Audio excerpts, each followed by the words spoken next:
ल साथीहरु, आज चाहिँ हामी बफको ग्रेभी बनाउन जाँदैछौँ। हामीले यो बफलाई चाहिँ पहिला बोइल गरेका छौँ। राम्रोसँग बोइल गरेर यसलाई पिस पिस पारेका छौँ र साइडमा टमाटर पनि काटेर राखिसक्यौँ हामीले र प्याजको पनि चप गरेर राखिसकेका छौँ। प्यान फ्राई गर्यौँ। पहिला प्यान राम्रोसँग तातिसकेपछि तेल हाल्यौँ र त्यसमा अब हामीले पहिला सुरुमा मेथी पड्काउँछौँ। त्यसमा मेथीलाई राम्रोसँग कालो हुने गरी फ्राई गरिसकेपछि त्यसमा हामीले हरियो खोर्सानी चप गरेको हरियो खोर्सानी हाल्नेछौँ। हरियो खोर्सानी पनि मजाले फ्राई भइसकेपछि अघि हामीले बोइल गरेको बफ चाहिँ त्यसमा मजाले फ्राई गर्नेछौँ। बफ हाल्यौँ। अब हाई फ्लेममा पहिला बफलाई मजाले पकाउँछौँ। बफलाई मजाले फ्राई गर्छौँ। अब बफलाई बिस्तारै चलाउँदै मजाले फ्राई हुनेछ। रातो हुनन्जेल यसलाई फ्राई गर्नेछौँ। हामीले अब फ्राई हुनको लागि छोडिदियौँ।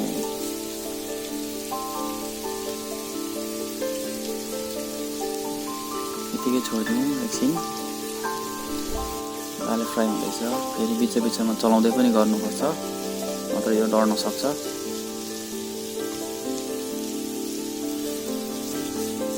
राम्रोसँग चलाउने, सबैतिर हुने गरेर।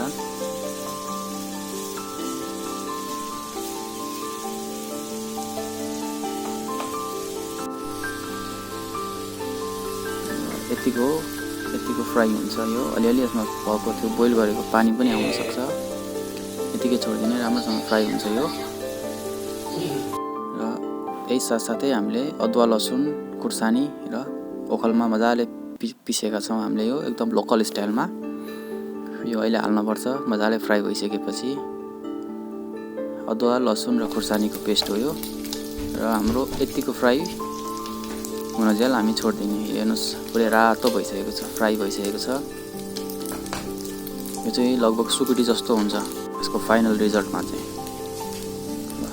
अझै फ्राई गर्दा यतिको भएपछि चाहिँ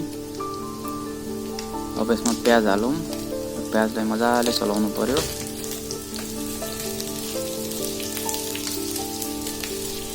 प्याजलाई उल्टाइ फल्टाइ मजाले चलाउने।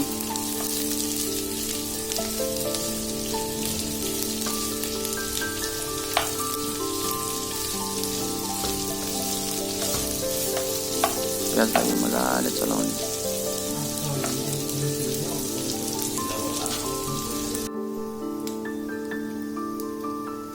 प्याज अब यतिको भइसकेपछि चाहिँ अब हामीले अरू मसला एड गर्नुपर्छ।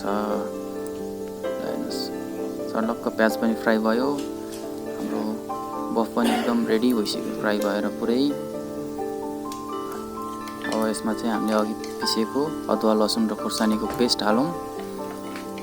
मजाले पेस्ट हालौँ र त्यसपछि यसलाई पनि एकचोटि चलाइदिउँ। अब चाहिँ हाम्रो ग्यासको फ्लेम पनि सानो गर्नुपर्छ, होइन भने यो डढ्छ।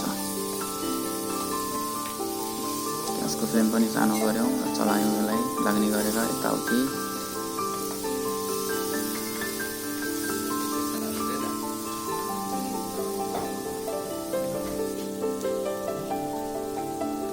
यसलाई बिस्तारै फ्राई गर्दै गरौँ। यत्तिकै छोडिदिउँ एकछिन। अदुवा लसुन हल्का फ्राई हुन्छ। अब यसमा बेसार हालौँ। बेसार, अब यसमा जिरा धनियाँको धुलो र अब मिक्स मसला सबै यसमा हालिदिउँ। अनि यसमा स्वादअनुसारको नुन पनि हालिदिउँ। अब यसलाई मजाले फ्राई गरौँ। फेरि यसरी चाहिँ मिडियम हिटमा है मजाले फ्राई गरौँ। लगभग यो अब ड्राई भइसक्यो। यसलाई फ्राई गर्दा गर्दै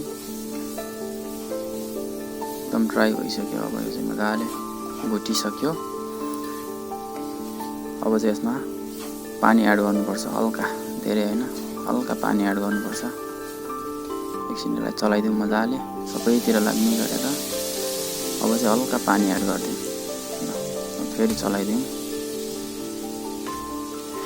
यसले चाहिँ मसला राम्रोसँग पाक्छ र फ्राई भएको बफ भित्रसम्म पनि मरमसलाहरू जान्छ। छोडिदिउँ। अब अघि काटिराखेको टमाटर एड गरिदिउँ यसमा। टमाटरलाई पनि एड गरिदिउँ माथिबाट। अब यसलाई मजाले मिक्स गर्ने, टमाटरलाई पनि मजाले मिक्स गर्ने मिडियम हिटमै। अब सानो गरेर छोप्नु हैन।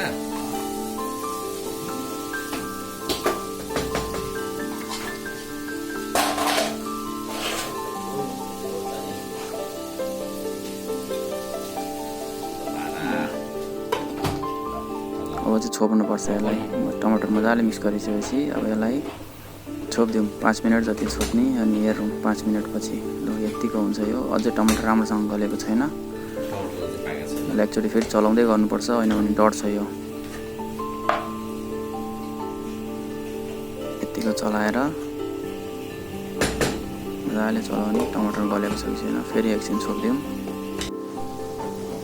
सानो फ्लेममा एकछिन छोपिदिने। 5 मिनटपछि फेरि हेर्दा हुन्छ। यतिको ल टमाटर गलेर यतिको ग्रेभी बन्छ। यसलाई मजाले चलाउँ एकछिन ग्रेभी। लगभग हाम्रो चाहिँ यो एकदम रेडी भयो। अब यतिको ग्रेभी हुन्छ मजाले। अब यसमा माथिबाट धनिया छरिदिउँ र आजको बफ, हाम्रो बफ ग्रेभी रेडी भयो अब खानाको लागि। तपाईहरुलाई भिडियो कस्तो लाग्यो? यदि भिडियो मन परेमा च्यानललाई सब्स्क्राइब गर्न, एक लाइक र एक शेयर गर्न नबिर्सिनु होला। धन्यवाद।